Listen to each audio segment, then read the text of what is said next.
আসসালামু আলাইকুম ওরহমতুল্লাহি ওয়াবারাকাতুহু। আলহামদুলিল্লাহি ওয়াহদা ওয়াসসালাতু ওয়াসসালামু আলা আবদিহিল মুস্তাবা আল মুস্তাফা ওয়া আলা আলিহি ওয়া সাহবিহি রশাদা। প্রিয় দর্শক শ্রোতা, আপনারা যুক্ত আছেন রেডিও ক্যাপিটাল FM 94.8-এ। আপনারা আমাদের ফেসবুকও দেখতে পাবেন, আলোচনা শুনতে পাবেন। ক্যাপিটাল ইসলামিক পেজ, আমাদের ইউটিউব চ্যানেলও আছে ক্যাপিটাল ইসলামিক, সেখানে আলোচনা শুনতে পারবেন। আমাদের আপনারা ইসলামের বিভিন্ন বিষয়ে ফোন করতে পারেন জানার জন্য। ফোন নাম্বারটা হচ্ছে 09611948948 নাম্বারে। ক্যাপিটাল ইসলামিক জানতে চাই অনুষ্ঠান, আমরা ইসলামের বিভিন্ন বিষয় নিয়ে কথা বলি। আমরা প্রত্যেকদিন থাকবো ইনশাআল্লাহ মাহে রমাদানে বিকাল 4টা থেকে 5টা। আর আপনাদের করা ইসলাম বিষয়ক বিভিন্ন প্রশ্নের জবাব দিয়ে থাকি। আজ আমরা যে বিষয় নিয়ে কথা বলবো সেটা হচ্ছে সিয়ামের গুরুত্ব এবং মর্যাদা। এই বিষয় নিয়ে আলোচনা রয়েছেন বিশিষ্ট ইসলামী চিন্তাবিদ, শিক্ষাবিদ, গবেষক, লেখক, অনুবাদক শায়েখ শামন আলী আল মাদানী, সদস্য শরিয়া অ্যাডভাইজারি কমিটি, বাংলাদেশ ব্যাংক। আসসালামু আলাইকুম রহমতুল্লাহি ওয়া বারাকাতুহু। ওয়ালাইকুম আসসালাম রহমতুল্লাহি ওয়া বারাকাতুহু। মোহতারাম, কেমন আছেন সব? আলহামদুলিল্লাহ, আপনি ভালো আছেন? আলহামদুলিল্লাহ। রমাদান কারীম, রমজান মুবারক। রমাদান ইনশাআল্লাহ। মুবারক। এই সিয়াম বলতে আসলে আমরা কি বুঝি, আর ইসলামী শরিয়ায় সিয়ামের গুরুত্ব মর্যাদা কতখানি? সিয়াম আরবি শব্দ, এর অর্থ হচ্ছে বিরত থাকা। আমরা সিয়াম বলতে বুঝে থাকি যে শুভে সাদিক থেকে সূর্যাস্ত পর্যন্ত না খেয়ে, না পানাহার করে এবং সব রকমের সম্ভোগ থেকে বিরত থাকার নামই হচ্ছে সিয়াম, বা যেটা আমরা রোজা বলে থাকি। রোজ মানে প্রতিদিন, প্রতিদিনই আসে এক মাস ধরে, এই জন্য এটা রোজা এসেছে, ফার্সি শব্দ। ফার্সিতে, হ্যাঁ। কিন্তু বাংলাতে আমরা এর কোনো প্রতিশব্দ ওইভাবে এখন নাই, এটা আমাদের এখানে এটাই ব্যবহার হয়। সিয়াম এখন হচ্ছে, বা সওম এখন ব্যবহার হচ্ছে। সওম বা সিয়ামের গুরুত্ব আমরা দেখতে পাই যে ইসলামের যে 5টি পিলার আছে, তাই 5টি পিলারের মধ্যে একটা অন্যতম হচ্ছে সিয়াম বা রমজানের রোজা। এবং এটা দেখেন যে ইসলামের যে কোনো বিধানগুলা পর্যায়ক্রমে ফরজ করা হয়েছে। নামাজকেও অনেক দিন পরে প্র্যাকটিস করার পরে মেয়েরাজে, সবে মেয়েরাজে গিয়ে রমজানকে নামাজকে ফরজ করা হয়েছে। রোজার দিকে যদি আমরা দেখি, তো সেখানেও একটা দীর্ঘ প্রক্রিয়ার পরে, গ্যাপের পরে রমজান ফরজ হয়েছে। দ্বিতীয় হিজরি মদিনাতে, মক্কাতে কিন্তু রোজা ফরজ ছিল না, এমনি রোজা রেখেছেন তারা মুসলমানরা, ছিল, বিজিত ছিল। কিন্তু মদিনাতে আসার পরেও 1 বছর পরে, দ্বিতীয় বছরে গিয়ে রোজা ফরজ হয়েছে। এজন্য ইসলামিক মনীষীরা বলেন যে আগে ইসলামী বিধিবিধানগুলা পরিপূর্ণ চালু হওয়ার পরে যদি রোজা রাখা হয়, তাহলে এর ফায়দাটা বেশি পাওয়া যাবে। মক্কাতে ছিল সম্পূর্ণ বিরূপ পরিস্থিতি। রাসূলুল্লাহ সাল্লাল্লাহু আলাইহি ওয়াসাল্লাম এবং সাহাবায়ে কেরাম নামাজ পড়তে গেলে উটের ভুঁড়ি চাপিয়ে দেওয়া হয়েছে, বিভিন্নভাবে বাধা দেওয়া হয়েছে। রোজা রাখলে তো আরও বাধা আসতো, না খেয়ে আছে, অনেক ভণ্ডামি করতে, অনেক কিছুই হয়তো বলতো বা আক্রমণ করতো। এই জন্য মদিনাতে আসার পরেও সব লোক যেন একসাথে রোজা রাখতে পারে একটা ইসলামী পরিবেশে, এই জন্য 1 বছর গ্যাপ দিয়ে এই রোজাকে ফরজ করা হয়েছে। তা আমরা এই প্রক্রিয়াকে দেখতে গেলেই আমরা বুঝতে পারি যে এর গুরুত্ব কত বেশি। এবং এর গুরুত্ব এত বেশি যে এখানে প্রাপ্তবয়স্ক নারী, পুরুষ থেকে শুরু করে, কিশোর থেকে শুরু করে যারাই প্রাপ্তবয়স্ক হয়েছে, এদেরকে রোজা রাখা কম্পালসারি। এবং এটা ফরজে আইন, মানে প্রত্যেককে রাখতে হবে, বিকল্প নাই যে আপনি বিকল্প কিছু করবেন। যেমন নামাজ 5 ওয়াক্ত ফরজ, প্রত্যেককেই পড়তে হবে, এবং রোজাও কিন্তু এইভাবে ফরজ। আপনার যদি চোখ না থাকে, অন্ধ হন, তারপরেও কিন্তু রোজা আপনার মাপ নাই, আপনাকে রোজা রাখতেই হবে। এজন্য এই বিষয়গুলোকে দেখলে, তাছাড়া আপনি দেখেন যে কোরআনে যেখানেই নামাজের কথা বলা হয়েছে, জাকাতের কথা বলা হয়েছে, কিন্তু সিয়ামের কথা একদম স্পেশালি বেশ কয়েকটা আয়াতে তুলনামূলকভাবে বিস্তারিতভাবে বলে দেওয়া হয়েছে যে ইয়া আইয়ুহাল্লাযীনা আমানু কুতিবা আলাইকুমুস সিয়াম কামা কুতিবা আলাল্লাযীনা মিন ক্বাবলিকুম লাআল্লাকুম তাত্তাকুন। এইভাবে করতে করতে করতে শাহরু রমাদান আল্লাযী উনজিলা ফীহিল কুরআন ফামান শাহিদা মিনকুমুশ শাহরা ফালিয়াসুমহু, যে রমজান মাস নাজিল, এখানে কোরআন নাজিল হয়েছে। কেউ যদি এই রমজান মাসকে পায়, এই মাসে উপস্থিত থাকে, মানে তার হায়াত বেঁচে থাকে, তাহলে তাকে অবশ্যই রোজা রাখতে হবে।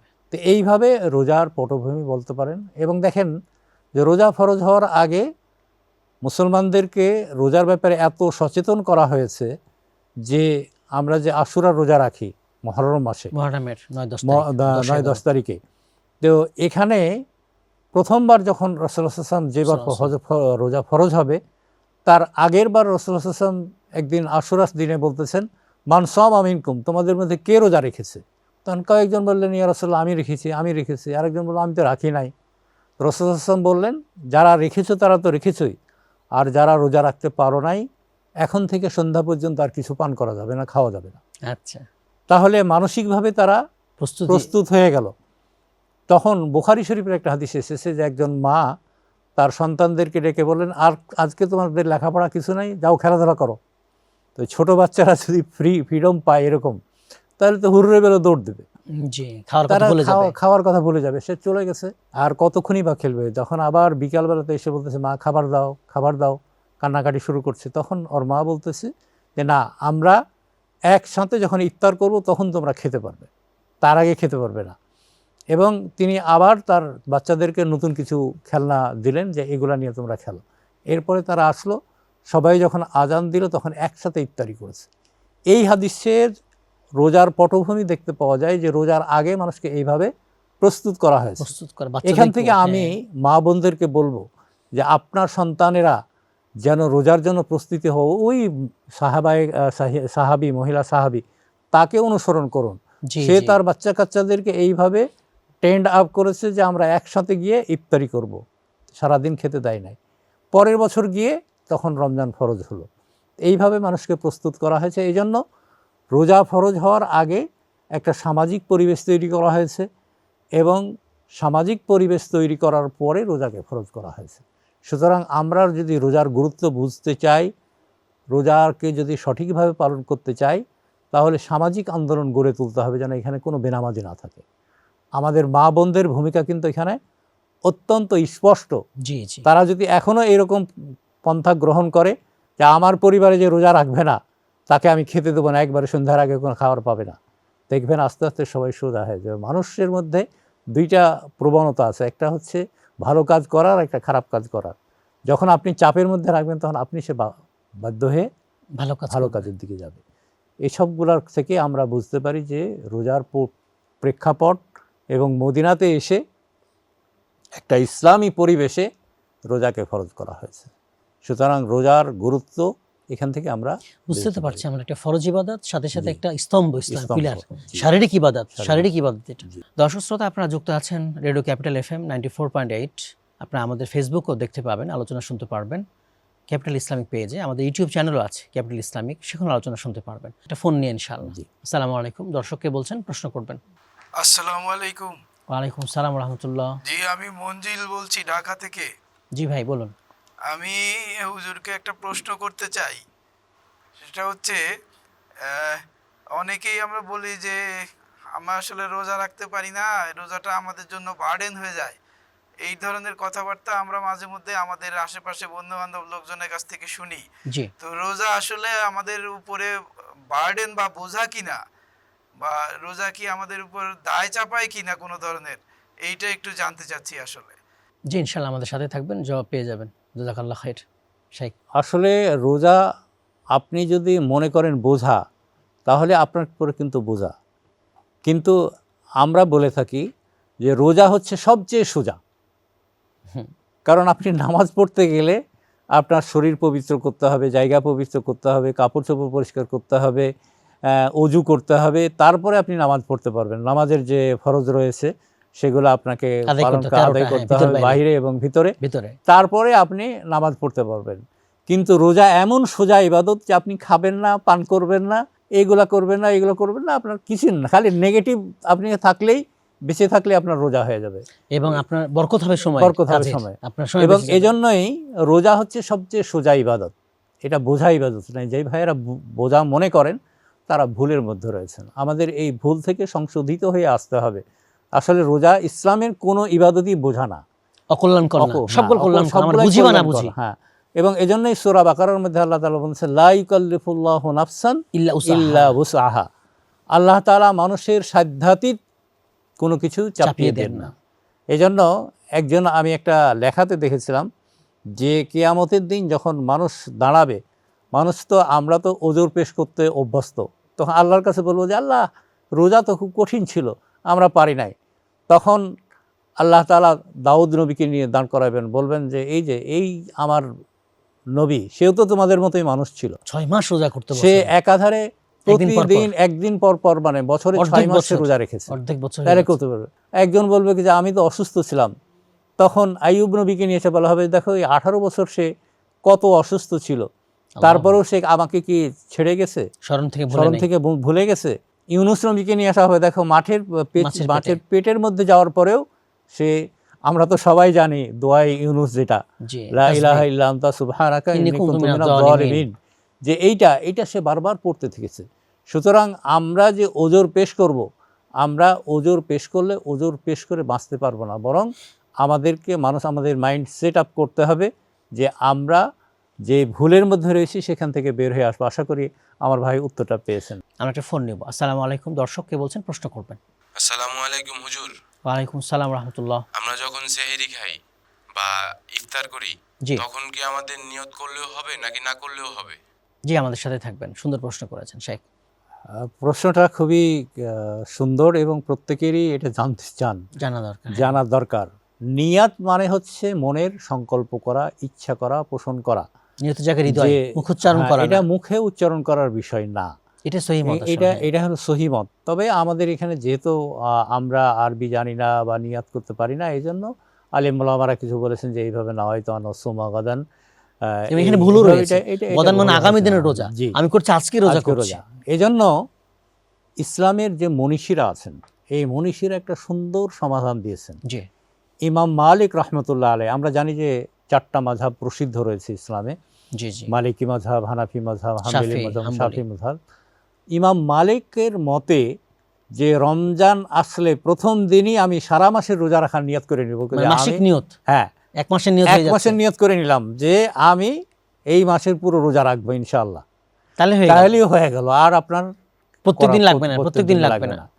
তো এইটা। তাছাড়া আরেকটা জিনিস, যে আপনি যখন মানসিকভাবে তো আপনি প্রস্তুতি নিয়ে নিয়েছেন, এজন্য মুখে উচ্চারণ করার প্রয়োজন নেই। আপনি মনে মনে সংকল্প করার নামই হচ্ছে নিয়ত। আপনি যে সাহারিতে উঠছেন সিয়ামের জন্য, এটা নিয়ত হয়ে যাচ্ছে যে আমি সাহারিটা খাচ্ছি, এই দিন রোজা রাখবো, আজ রোজা রাখবো। আর ইফতারি যখন করতেছি তখন তো আমি রোজা থেকে বের হয়ে যাচ্ছি, ভেঙে ফেলছি আমি, এটা নিয়ত হয়ে যাচ্ছে। এটাই হচ্ছে নিয়ত করতে হবে, কিন্তু মনে মনে। জি, ইন্নামাল আমালু বিন্নিয়াত। এই হাদিস থেকে, বুখারীর হাদিসটা, যে ইন্নামাল আমালু বিন্নিয়াতি, মানুষের নিয়তের উপরে নির্ভর করে আল্লাহ তাআলা কর্মের প্রতিফল দেন। এখানে তো আমরা যে কোনো কাজ করতে গিয়ে তখন তো আর আমরা মুখে উচ্চারণ করি না যে আমি এই কাজটা করতে যাচ্ছি। ধরেন আপনি এখন বাসে উঠতে যাচ্ছেন, আপনি তো বলেন না যে এই তো নাওয়াইতু আন আরকাবা আলাল মা বাসাত, আমি বাসের উপরে উঠে হাফেলাত, এইভাবে আপনি তো মুখে উচ্চারণ করেন না। এজন্য এটা আমাদের এখানে একটা, আমরা সালাতে যখন দাঁড়াই তখন তো রাসূলুল্লাহ সাল্লাল্লাহু আলাইহি ওয়াসাল্লাম তাকবীর তাহরিমের আগে মুখে কিছুই বলেন নাই, মনে নিয়ত করছেন, সালাতে দাঁড়িয়ে গেছেন। শেখ হাসান তো সুন্দর জবাব দিয়েছেন। শ্রোতা বন্ধু, আপনারা যুক্ত আছেন রেডিও ক্যাপিটাল FM 94.8। আমাদের ফেসবুকে পাবেন আপনারা ক্যাপিটাল ইসলামিক পেজে, ইউটিউবেও আমাদের চ্যানেল আছে ক্যাপিটাল ইসলামিক। আপনারা প্রশ্ন করতে পারবেন ইসলামের অনেক বিষয়ে, আমরা ইনশাআল্লাহ জবাব দেব পবিত্র কোরআন সহিহ সুন্নাহর আলোকে। 09611948948 এর নাম্বার। শেখ, আমরা যে আলোচনা ছিলাম সিয়ামের গুরুত্ব, সিয়াম তো আমাদের জান্নাতে যাওয়ার মাধ্যম, জান্নাতের বিশেষ দরজা রয়্যান, সেখান দিয়েও তো আমরা যেতে পারবো জান্নাতে। রোজাদারটা বলছিলাম যে রোজার যে ফজিলত বা সিয়ামের যে ফজিলত, এটা বলে শেষ করার মতো না। জি জি, কারণ রোজাদারেরা তো আল্লাহর উদ্দেশ্যেই রোজা রাখে। হাদিসে কুদসিতে আমরা যেটা বলতেছিলাম, যে হাদিসে কুদসিতে এসেছে আল্লাহ তাআলা বলেন, এটা নবী আল্লাহর কথাকে নবী নকল করে বলেছেন। হাদিস কুদসি এটা বলা হয়, যে আল্লাহ তাআলা বলেন যে কুল্লু আমালি বানি আদমা, প্রত্যেক বনি আদমের তা আমলের তার প্রতিদান 700 পর্যন্ত দেওয়া হবে। ওয়াসাওমু লি, কিন্তু সাওম বা রোজা এর ব্যতিক্রম আমার জন্য। হ্যাঁ, ওয়া আনা আজিজি বিহি, আমি এর প্রতিদান দেব। অন্য একটা বর্ণনা আছে ওয়া আনা উজ্জা বিহি, মানে আমি নিজেই তার প্রতিদান। আল্লাহু আকবার, আল্লাহু আকবার, কত বড় প্রতিদান, আল্লাহ নিজেই পুরস্কার। এবং এই প্রতিদান যে আল্লাহ তাআলা কত দিবেন, এটা কোনো হিসাব করে দেন নেই, তিনি আনলিমিটেড এটা রেখে দিয়েছেন। এজন্য আলেম ওলামারা বলতেছেন, গবেষকরা বলতেছেন যে আপনিও রোজা রেখেছেন, আমিও রোজা রেখেছি, আমাদের ওই ভাইও রোজা রেখেছে, কিন্তু প্রতিদান হয়তো আপনি আমার চাইতে বেশি পাবেন, কারণ আপনার মধ্যে খাঁটি একাগ্রতা বেশি ছিল। আমি হয়তো আরেকটু কম পাবো, কারণ আমার মধ্যে অত ছিল না। ওই হয়তো আরও কম পাবেন, যে উনি এত গুরুত্ব দেন নেই, গতানুগতভাবে রোজা রেখেছেন। এই জন্য ওই যে নিয়াতের উপরে বিষয়টা এবং আমাদের যে এখলাসের প্রতি, আল্লাহর প্রতি যে এখলাস, কনফিডেন্স, এইটার উপরে ভিত্তি করেই আল্লাহ তাআলা তিনি প্রতিদান দিবেন। এবং এই প্রতিদানটা কতটুকু দিবেন তিনি এটা উল্লেখ করেন নাই, এটা আনলিমিটেড রেখে বোঝা যায় একটা প্রেসিডেন্ট, প্রধানমন্ত্রী যদি বলে আমি নিজে পুরস্কার দেব, নিজেই পুরস্কার, তিনি বিশ্বজগতের রব বলছেন আমি পুরস্কার নিজে। হ্যাঁ, আমরা এরকম কথা শুনি না যে কেউ হয়তো একটা খুব ভালো কাজ করেছেন, তখন তাকে পুরস্কার দিতে গিয়ে সেই ধনাঢ্য ব্যক্তি বা প্রেসিডেন্ট বলেন যে এই একটা ব্ল্যাঙ্ক চেক তোমাকে দিয়ে দিলাম, তুমি কত হাজার কোটি টাকা নিয়ে কত কোটি বসায় নাও। তো আল্লাহ তাআলা হয়তো এরকম কি রেখেছেন সেটা আল্লাহই জানেন এই রমজানের প্রতিদানে। এবং আসলে রমাদান সিয়াম এমন একটা ইবাদত, এখানে লোক দেখানোর কোনো সুযোগ নাই, এজন্য পুরস্কারটা এটা লৌকিকতার ঊর্ধ্বে, বাইরে। হাসান তাহলে আরেকটা ফোন নেবেন ইনশাআল্লাহ। আসসালামু আলাইকুম, দর্শক কে বলছেন, প্রশ্ন করবেন। আসসালামু আলাইকুম, আমি মোহাম্মদ রুবেল বলছি। ওয়ালাইকুম সালাম রাহমাতুল্লাহ। জি ভাই বলুন। আমরা এক এক সময় দেখা যায় আমাদের বন্ধু বান্ধবদেরকে প্রশ্ন করি যে আপনি কি রোজা আছেন, তো হয়তো উনি অসুস্থতার কারণে রোজা থাকতে পারে না বা এরকম কিছু, কিন্তু আমাদের প্রশ্নটা আসলে কি যৌক্তিক? সে হয়তো লজ্জাতে কিছু বলতে পারে না। এখন এটা কতটা যৌক্তিক একটু শুনতে চাই।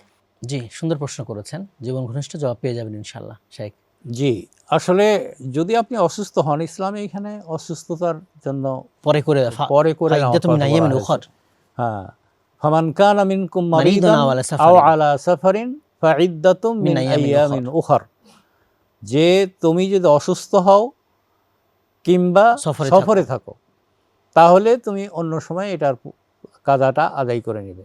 এই জন্য যদি কেউ অসুস্থ থাকে এটা বলতে লজ্জার কিছু নাই, বা এটাতে আমরা মাইন্ড করার কিছু নাই, কারণ শরীয়তে এখানে রুখসাত দিয়েছে, তাকে অবকাশ দিয়েছে, সুতরাং অবকাশটা সে গ্রহণ করতে পারে। এবং আমরা এই প্রশ্ন নাও করতে পারি, এটা নাও করতে পারি, এটা অনেক সময় হয়ে থাকে যে কেউ ভাই অসুস্থ, আবার মেয়েদের ক্ষেত্রে পিরিয়ডের ব্যাপার আছে, এখানে তো প্রশ্ন করলে সে বিব্রত হয়ে যাবে যে কিভাবে বলবো আমি এটা। ফিমেল, আমরা ফিমেলকেই হয়তো প্রশ্নটা করব, আমরা লেডিদেরকে হয়তো প্রশ্ন করব না, বা সহকর্মীরা থাকতে পারে। অনেক বিষয় আছে যে প্রশ্ন না করাই ভালো, এটা কারণ এটাই হলো ইসলামের সৌন্দর্য।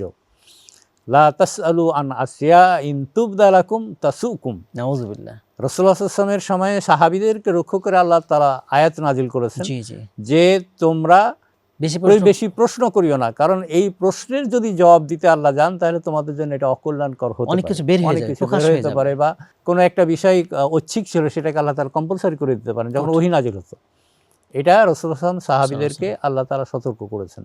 এজন্য আমরা উম্মতে মুহাম্মাদি হিসাবে, রাসূলুল্লাহ সাল্লাল্লাহু আলাইহি ওয়াসাল্লামের অনুসারী হিসাবে আমরা এই নীতিটাকে বেশি প্রশ্নের কারণে কিন্তু আগের জাতি ধ্বংস হয়েছে।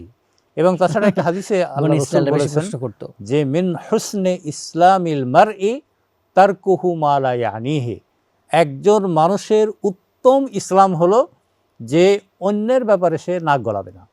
জি, আমরা কিন্তু অনেক অনধিকার চর্চা করে থাকি, অনেক বিষয়ে উপযাজকের মতো হয়ে কথা বলি। রাসূলুল্লাহ সাল্লাল্লাহু আলাইহি ওয়াসাল্লাম কিন্তু বলতেছেন যে উত্তম ইসলাম সেই ব্যক্তির যে অন্যের ব্যাপারে নাক গলায় না, অন্যের অধিকারে হস্তক্ষেপ করতে যায় না। অনেক বিষয়ে আছে যেগুলো আমরা নাক এড়িয়ে গেলেই ভালো হয়। রোজার আরেকটা ফজিলত হচ্ছে যে কাউকে ইফতারি করানো। যদি আমরা তো নিজেরা রোজা রাখবো, নিজেরা তো ইফতারি করবই, কিন্তু আরেকজনকে যদি আমরা ইফতারি করাই তাহলে কিন্তু এর ফজিলত অনেক বেশি, আর একটা সিয়ামের মর্যাদা পাবো। যে এখানে তিনটি ফজিলতের কথা বলা হয়েছে, সওয়াবের কথা বলা হয়েছে। একটা হচ্ছে যে তার সমস্ত গুনাহ খাতা আল্লাহ তাআলা মাফ করে দেবেন। দ্বিতীয় হচ্ছে যে তাকে জাহান্নাম থেকে মুক্তি দান করা হবে, এবং তৃতীয় হচ্ছে যে সে জান্নাতে চলে যেতে পারবে যদি সে আমলগুলো করে, তার গুনাহ খাতা মাফ করে দেয়, আল্লাহ তাআলা তাকে করে দেবে। এই জন্য একটা হাদিসে এসেছে, কোরআনের ভাষ্য হলো যে ওয়ায়ুতঈমুনা আত-তাআমা আলা হুব্বিহি মিসকিনান ওয়া ইয়াতীমান ওয়া আসীরা।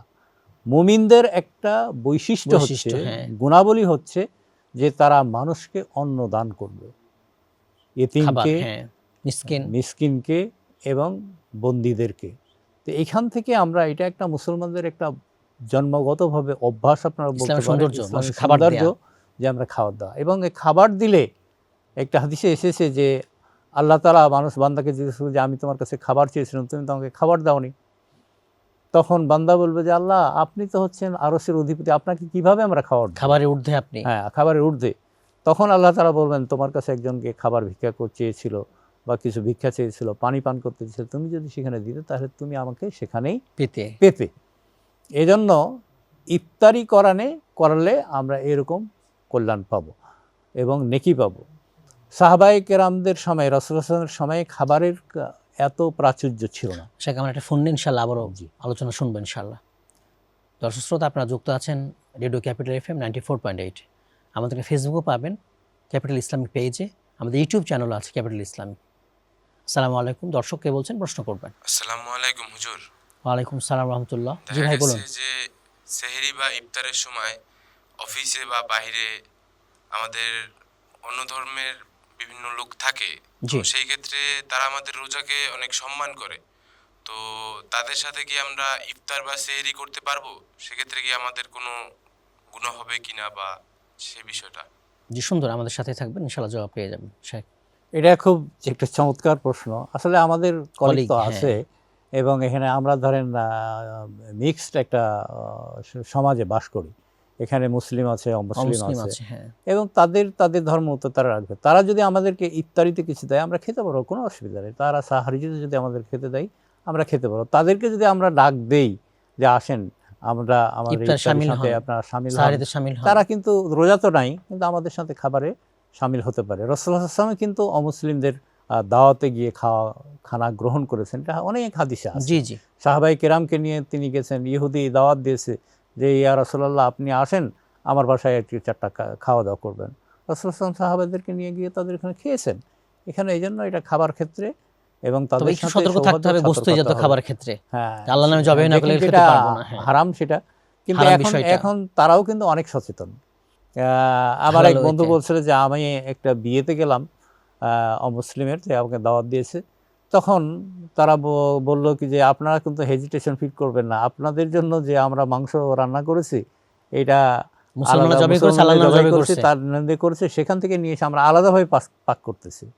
তারাও অনেক সচেতন, তবুও এটা আমাদেরকে সতর্ক করতে হবে, সতর্ক থাকা দরকার যে অমুসলিমদের মধ্যে বিশেষ করে পৈতৃকদের জবাই করা কোনো কিছু খাওয়া মুশরিক যারা তারা হবে না।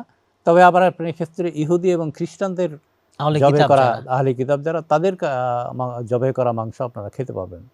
এজন্য এখন আহলে কিতাব প্রশ্নবিদ্ধ হয়ে গেছে, তারা আসলে অরিজিনাল ইহুদি খ্রিস্টান আছে কিনা। আমরা মুসলিমরাই তো অনেকটা প্রশ্নবিদ্ধ হয়ে গেছি, আমরা তো মুসলিমরাও অনেক না। এই জন্য মূল বিধানের দিকে আমাদের লক্ষ্য করতে হবে, ব্যক্তির দিকে নয়।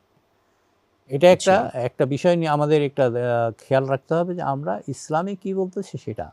ব্যক্তির দিকে যদি আজকে মুসলিম সমাজের দিকে চাই অনেকেই, তাহলে কিন্তু ইসলামের যে মূল শিক্ষাটা সেটা পাবে না। কারণ আমরা ওইভাবে পারফেক্ট মুসলিম এখন শিক্ষাটা হচ্ছে আহলে কিতাব জবাই করলে আমরা খেতে পারবো, পৌত্তলিক মুশরিক খেতে পারবো না। তাছাড়া শুকনো খাবার বা মাছ এগুলো তো খেতে পারবো। মাছ তো সবসময় যে কোনো জবাইয়ের প্রসঙ্গ নাই, তো মৃত অবস্থায় খাওয়া যায়, মৃত জিনিস থেকে খেতে পারা যায়। এটা কোনো তাহলে আমরা সাহার ইফতার খেতে পারবো এবং তাদের কোনো জিনিস দিলে আমরা সেগুলো খেতে পারবো, তাদেরকে খাওয়ারে শামিল করতে পারবো। জি, এই জন্য তো অনেক ইফতার মাহফিলগুলোতে দেখা যায় না অনেক অমুসলিমকে তাদের ইবাদত হবে না, তারা সিয়াম ছিল না, আমরা সিয়াম ছিল, আমাদের ইবাদত হয়ে যাবে। যে রমজানের যে ফজিলত, রমজানের যে ফজিলত, এটা অনেক শেষ করা যাবে না। এই জন্য ইফতার করালে এটা আমরা আর রমজান হচ্ছে জুন্নাহ, ঢাল স্বরূপ। ঢাল যেমন মানুষ আত্মরক্ষা করে যুদ্ধক্ষেত্রে, রোজাটাও আপনাকে পাপ থেকে, গুনাহ থেকে বাঁচাবে, ঢাল হিসেবে কাজ করবে। এজন্য এখন ধরেন আমরা যেটা বলছিলাম যে সাহাবায়ে কেরামের সময় খাবারের এত পর্যাপ্ততা ছিল না। হ্যাঁ, তখন একজন সাহাবী বললেন, ইয়া রাসূলুল্লাহ আমরা যে ইফতার করাবো এরকম সামর্থ্য তো আমাদের নাই, তাহলে আমরা কিভাবে ইফতার করাবো? আমরা গরিব, আমাদের একটু খাবার নাই। তখন রাসূলুল্লাহ সাল্লাল্লাহু আলাইহি ওয়াসাল্লাম বললেন যে তুমি যদি একটা খেজুর দিয়ে পারো তাহলে খেজুর দিয়ে তাকে ইফতারি করাও, কিংবা তুমি এক ঢোক পানি দিয়ে, দুধ দিয়ে বা শরবত দিয়ে তুমি খাও, তাহলে তুমি পাবে। এখন এটা হচ্ছে ইফতারের ফজিলত, যে আপনি সমান পাবেন।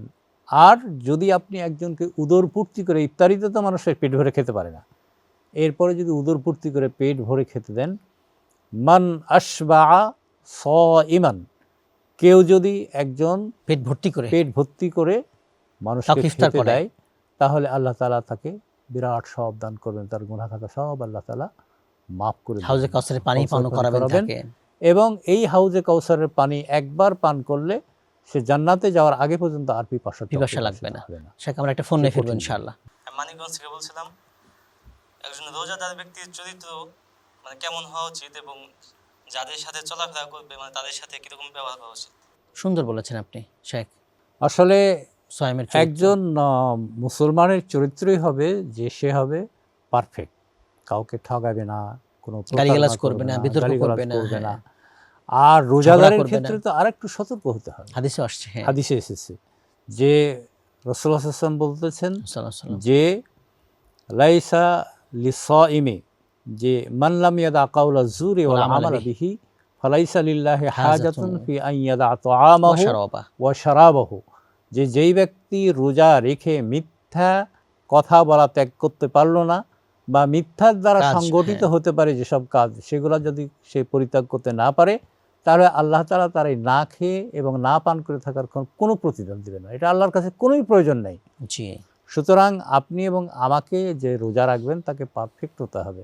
সে একাধারে যেমন আমানতদার হবে, অন্যকে ঠকাবে না, একাধারে সে মুখকে সংযত করবে, মিথ্যা কথা বলবে না, গালিগালাজ করবে না।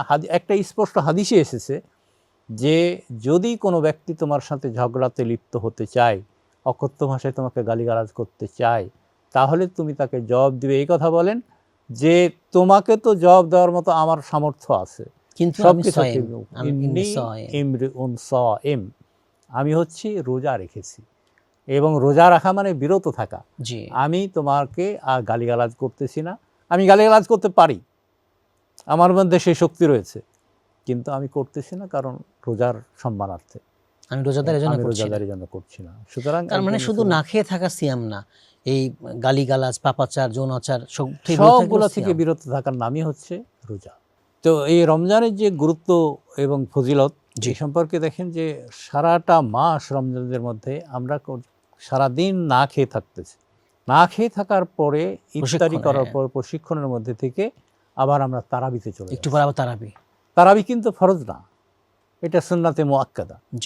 কিন্তু আমরা তারাবি বিশেষ করে রোজা রেখে তারাবি যারা পড়ে না বা পড়তে পারে না তাদের আপনি জিজ্ঞেস করবেন তাদের অনুভূতিটা কি।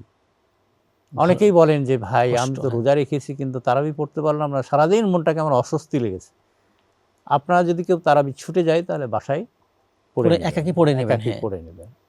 তবে জামাতের সাথে পড়তে পারলে সবচেয়ে ভালো, এবং জামাতে কোরআন খতম দিতে পারা, শুনতে পারলেন পুরো শুনলেও সুবহান সওয়াব পেয়ে যাবেন তেলাওয়াতের মতো। এইজন্য আমরা তারাবিটার প্রতি গুরুত্ব দিব, তারাবিকে আমরা পরিত্যাগ করব না, এবং তারাবির মাধ্যমে কোরআন খতম দেওয়ার আমরা শোনার চেষ্টা করব। আবার কারণ রমজানে রাসূলুল্লাহ সাল্লাল্লাহু আলাইহি সাল্লামের একটা অভ্যাস ছিল যে প্রতি রমজানে তিনি যতটুকু কোরআন নাজিল হয়েছে পুরো কোরআন নিজে খতম করতেন এবং জিবরাইলকে শোনাতেন, পুরোটা শোনাতেন। জিবরাইল আলাইহিস সালাম আবার তাকে পড়ে শোনাতেন। তাহলে রাসূলুল্লাহ সাল্লাল্লাহু আলাইহি ওয়াসাল্লাম নিজে একটা খতম দিতেন আর একটা খতম শুনতেন। কোরআন নাজিলের মাসই তো রমজান, কোরআন নাজিল হয়েছে, এইভাবে তিনি করেছেন। কিন্তু শেষ যে রমজানটা ছিল রাসূলুল্লাহ সাল্লাল্লাহু আলাইহি ওয়াসাল্লামের সময়ে 10ম হিজরিতে, সেখানে রাসূলুল্লাহ সাল্লাল্লাহু আলাইহি ওয়াসাল্লাম নিজে 2বার কোরআন পড়ে শোনায়েছেন এবং 2বার কোরআন পড়া শুনেছেন। তাহলে এইটা আমরা দেখতে পাই যে তার রাসূলুল্লাহ সাল্লাল্লাহু আলাইহি ওয়াসাল্লামের 2বার খতম করা এবং 2বার খতম শোনা, 4 খতম তিনি হাদিস দ্বারা প্রমাণিত হয়েছে। সুতরাং কেউ যদি বলে যে কোরআন খতম দেওয়ার প্রয়োজন নাই বা কোরআন এত পড়ার দরকার নাই, এটা ভুল কথা। কারণ কোরআন আপনি এবং আমি যত পড়ব, কোরআনটা হচ্ছে নূর, আলো। এই নূর আমাদের জীবনকে আলোকিত করবে, আমাদের যথাপথ আমরা প্রত্যেকটা অক্ষর 10 টাকা নেকি পেয়ে যাব, রমজান আরো বেশি নেকি পেয়ে যাব, আর রমজান আরো বেশি পেয়ে যাব। আমরা আরেকটা ফোন নেব ইনশাআল্লাহ। আসসালামু আলাইকুম রাহমাতুল্লাহ। দর্শক কে বলছেন, প্রশ্ন করবেন। ওয়ালাইকুম আসসালাম হুজুর, আমি খুলনা থেকে বলছিলাম, শাওন। জি ভাই বলুন। আমার প্রশ্নটা ছিল, আমরা যে রোজা থাকে যে উযু করতে যাই, উযু করতে যাওয়ার পরে মনে হয় যে আমার গলার ভিতর কি পানি চলে গেলে এই জিনিসটা মানে কি এটার জন্য কি রোজা ভেঙে যাবে বা কিছু? যে সুন্দর আমাদের সাথেই থাকবেন ইনশাল্লাহ শেখ। আসলে এটা আপনার বা আমাদের এটা অনেক সময় হয়, মনে হয় যে পানি চলে গেল, কিন্তু এই সামান্য কিছুতে পানিতে কোনো রোজার কোনো এবং ক্ষতি আমাদের হবে না। সিয়াম রোজাতে তো গড়গড়া করতে হবে না, গড়গড়া এটা খেয়াল করতে হবে রাখতে না, হবে। এটা খেয়াল রাখতে হবে যে বেশি গড়গড়া ভিতরে করার যেন পানি প্রয়োজন না নাই, যায়। ভিতরে যেন পানি না যায়। আর একটু সামান্য গেলে এটাতে রোজার কোনো কিন্তু ক্ষতি হবে কনফার্ম না। হলে রোজা ভেঙে যাবে পানি পাকস্থলে না, চলে সেটা গেলে। যদি আপনি বেশি পরিমাণ খান, অন্তত এক ঢোক পরিমাণ যদি খান, গড়গড় করতে তো সামান্য একটু যেতে পারে, জি। তাহলে পরে আপনার রোজা ভেঙে যাবে। কিন্তু আমরা সেই রিস্কে কেন যাব? না না, সেদিকে তো কোনো যাওয়ার প্রয়োজন নাই। এবং আরেকটা বিষয় যে রোজা রেখে অনিচ্ছাকৃত। অনিচ্ছাকৃতভাবে এটা যদি হয়, তাহলে এটা, তাছাড়া আপনি যদি মেসওয়াক করতে যান, ধরেন নিমের ডালের আপনি মেসওয়াক করতেছেন, আপনার মুখে তিতা লাগতে পারে না? জি জি। তাহলে এটাতে কিন্তু রোজার কোনো ক্ষতি হবে না। এই কারণে আমাদের মা বোনেরা রমজানে ওই যে টেস্ট করে দেখে যে লবণ তরকারি, ঠিকমতো হয়, হ্যাঁ। তরকারি টেস্ট হয়ে থাকে, এটা শরীয়তের রমজানের কিছু রোজা ভাঙবে না, রোজা হয়ে ভাঙবে না, যাবে। রোজা হয়ে যাবে। আমরা তো ওই যে ওযু করার সময় জি, কুলি করলে পানি কুলি গলায় করে, যায়। জি। আবার একটা ভুল অভ্যাস আছে যে বারবার থুতু ফেলে, যে থুতু গুলে ফেলে সিয়াম ভেঙে যাবে এই ভয়ে, না না, পরে গলা শুকিয়ে যায়। আসলে এটাও ইসলামের বিধান এটা না। বিধান না। এবং দেখেন স্বাভাবিক আরেকটা থুতু সে বিষয়, ফেলতে পারবে। রোজা ভঙ্গ হয় যদি কোনো খাবার আপনার ভিতরে পাকস্থলীতে যায়, মুখ দিয়ে, পাকস্থলীতে হ্যাঁ। যায়, খাবার জাতীয়। হ্যাঁ, খাবার জাতীয় কিছু গেলে তাহলে খাবার আপনার জাতীয় রোজা হলে, ভঙ্গ হবে। কিন্তু আপনার যদি না যায়, এটা সামান্য কিছুতে এটা হবে না। এই জন্যই তো বর্তমান ওলামায়ে কেরাম ফতোয়া দিয়েছেন যে যদি আপনাকে ইনজেকশন নিতে হয় জি। প্রতিষেধক হিসাবে, এটা আপনি নিতে পারেন, রোজার কোনো ক্ষতি হবে না। যেটা মানে খাদ্যের চাহিদা পূরণ করবে না, এরকম ইনজেকশন। এরকম যে ইনজেকশন। জি। এবং এই জন্য বিশেষ করে আপনার যারা ডায়াবেটিসের রোগী, তাদেরকে অনেক সময় ডায়াবেটিসের টাইপ হিসাবে ডাক্তাররা বলেন যে ইফতারির 15 মিনিট আগে বা 10 মিনিট আগে বা 5 মিনিট আগে আপনি এটা ইনজেকশনটা, ইনসুলিনটা নিয়ে নেবেন। ইনসুলিন। কারণ এইটা তার জন্য সারাদিন না খেয়ে আছে, যদি 5 মিনিট আগে নেয় তাহলে এটা কিন্তু ডাবল কাজ করবে। কিন্তু খাওয়া দাওয়ার পরে নিলে কিন্তু অনেক কাজ অনেক সময় করে না বা ইফেক্ট ওইভাবে পড়ে না। তার মানে ইনসুলিনের সিয়াম ভাঙবে না। শ্যাম ভাঙবে না। এই জন্য এই বিষয়গুলো আমাদেরকে খেয়াল রাখতে হবে যে গড়গড়া বেশি করা যাবে না, সামান্য একটু পানি, যদি মনে সন্দেহ হয় কিনা, মানুষকে আপনাকে কিন্তু সন্দেহ প্রমাণ, শয়তান আপনাকে মনে মনে অস্বস্বর দিবে, বা মনে অনেক সময় এটা হয় তো মানুষ, এটা আমি করলাম কিনা, যেমন নামাজ পড়তে গিয়ে অনেকে আমরা বলি যে আমি 3 রাকাত পড়লাম না 4 রাকাত পড়লাম, সন্দেহে পড়ে দিলাম, একবার পড়েছি না 2 বার তাসবিহ পড়েছি, এরকম হয়ে থাকে। এটাকে আমরা সন্দেহটাকে দূর করে নিঃসন্দেহে আমাদের ইবাদত চালিয়ে যাবো ইনশাআল্লাহ। ইবাদত চালিয়ে যেতে হবে। জি শেখ, সুন্দর জবাব দিয়েছেন। শেখ, আমরা সিয়ামের মর্যাদা এটাও জানি যে আমাদের সুপারিশ করবে সিয়াম পরকালে। হ্যাঁ, সুপারিশ করার অনেকগুলা মানে কার্যকারণ রয়েছে যেগুলো তো মানুষকে সুপারিশ করবে। তার মধ্যে হচ্ছে সওম এবং কোরআন মাজিদ। হ্যাঁ, এটা কিয়ামতের দিন আল্লাহ তাআলা তাদেরকে একটা রূপ দান করবেন, যেটা জি। আমরা বলতে পারছি না বা বুঝতে পারছি না। রোজা বলবে যে আল্লাহ মানাউতহু, আমি তাকে বিরত রেখেছি, মিনাশ শাহওয়াতি মিনাল আকলি ওয়া শুরব, তাকে দিনের বেলায় আমি তার যৌবিক চাহিদা এবং খানা পিনা থেকে তাদেরকে বিরত রেখেছি। ফাশফা আলী, সুতরাং আপনি আমার সুপারিশ তার ব্যাপারে গ্রহণ করুন। কোরআনও দাঁড়াবে যে আল্লাহ, এই কোরআন আমাকে দিনে পড়েছে, রাত্রে পড়েছে, পড়ে আমাকে সে ঘুম ত্যাগ করেছে, আরাম ত্যাগ করেছে, সুতরাং আপনি আমার সুপারিশ গ্রহণ করুন। এবং এই দুইজনের সুপারিশ আল্লাহ তাআলা কবুল করবেন। সুতরাং কোরআনের সাথে রমজানে আমাদের নিবিড় সম্পর্ক গড়ে তুলতে হবে। জি জি। এবং কোরআন তখনই আমার এবং আপনার জন্য শাফাআত করবে, সুপারিশ করবে, যখন আমরা বেশি বেশি কোরআন পড়বো। অন্তত খতম দিতে পারলে না, কোরআন বলবে যে একবার আমাকে পড়তে জানবো, আমল করব, হকগুলো আদায় করব, যে কোরআন আদায় করব। এজন্য আমাদের বেশি বেশি রমজানের রোজাটাকে পারফেক্টলি রাখার চেষ্টা করতে হবে। কোরআনের সাথে আমাদের সম্পর্ক গড়ে তুলতে হবে। শাহরু রমাদান আল্লাযী উনজিলা ফীহিল কোরআন, মানে এই রমজান মাসেই কোরআন স্টার্ট করা হয়েছে, শুরু করা হয়েছে। তাহলে এই কোরআন নাজিলের মাসেই আমাদের কোরআনের সাথে সম্পর্ককে বাড়াতে হবে। একজন মুসলমানের তো সবসময় কোরআন সামনে থাকবেই, সারা বছরই থাকবে, কিন্তু রমজানে কোরআনকে আরও বেশি চর্চা করতে হবে, কোরআনকে অনুধাবন করতে হবে, কোরআন তাদাব্বর করতে হবে, গবেষণা করতে হবে, পড়তে হবে, বুঝতে হবে। আমরা তো শুধু পড়ে যাই, কিন্তু বোঝার চেষ্টা করি না। এই জন্য বুখারী শরীফের একটা হাদিসে এসেছে যে আব্দুল্লাহ ইবনে ওমর রাদিয়াল্লাহু তাআলা আনহু, তিনি সূরা বাকারা এক যুগ ধরে তিনি পড়েছেন। একটি আয়াত পড়েছেন, যেমন আল্লাযীনা ইউনফিকুনা আমওয়ালাহুম ফিস-সাররাই ওয়াদ-দাররাই, মানুষ তার সচ্ছল অবস্থায় অসচ্ছল অবস্থায় দান খায়রাত করে থাকে। এইটা পড়ার পরে তিনি সচ্ছল অবস্থায় দান করেছেন, অসচ্ছল অবস্থায় দান করেছেন, এটা প্র্যাকটিস করেছেন।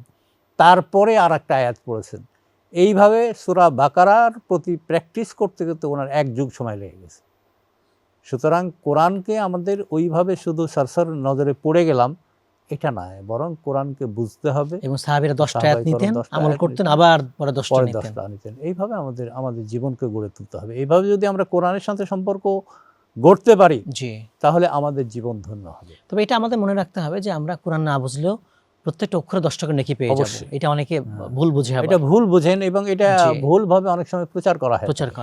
আমাকে একবার এক জায়গাতে প্রশ্ন করছিলেন যে আমরা যদি কোরআন পড়ি না বুঝি তাহলে কিভাবে ফায়দা হবে, কিভাবে সব লজিক দেখে, যুক্তি দেখে। তা আমি ওনাকে বললাম যে আপনি তো লেখাপড়া জানেন?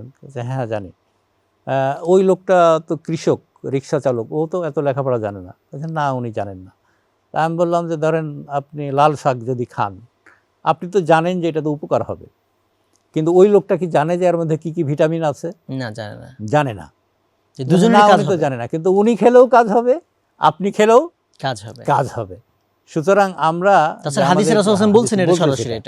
সুতরাং আমরা যদি নাও বুঝি, যদি কোরআন পড়ি, তাহলে এর ক্রিয়া, এর উপকার, এটা আমাদের মনের ভিতরে দাগ পড়বে, আমাদের মানসিকতার মধ্যে দাগ পড়বে, প্রভাব বিস্তার করবে। আমরা অবশ্যই পাবো। আহসান তাশাইখ, অনেক ধন্যবাদ আপনাকে, আমাদের মূল্যবান সময় দিয়েছেন, সুন্দর আলোচনা করেছেন। জাযাকুমুল্লাহ খাইর। হাইয়াকুমুল্লাহ। প্রিয় দর্শক, আপনারা যুক্ত ছিলেন রেডিও ক্যাপিটাল FM 94.8। আমাদের ফেসবুক পেজ আছে ক্যাপিটাল ইসলামিক, ইউটিউব চ্যানেলও আছে ক্যাপিটাল ইসলামিক। আপনারা আমাদের প্রশ্ন করতে পারেন। আমরা মাহে রমাদানে প্রত্যেকদিন বিকাল 4টা থেকে 5টা থাকবো ইনশাআল্লাহ সরাসরি।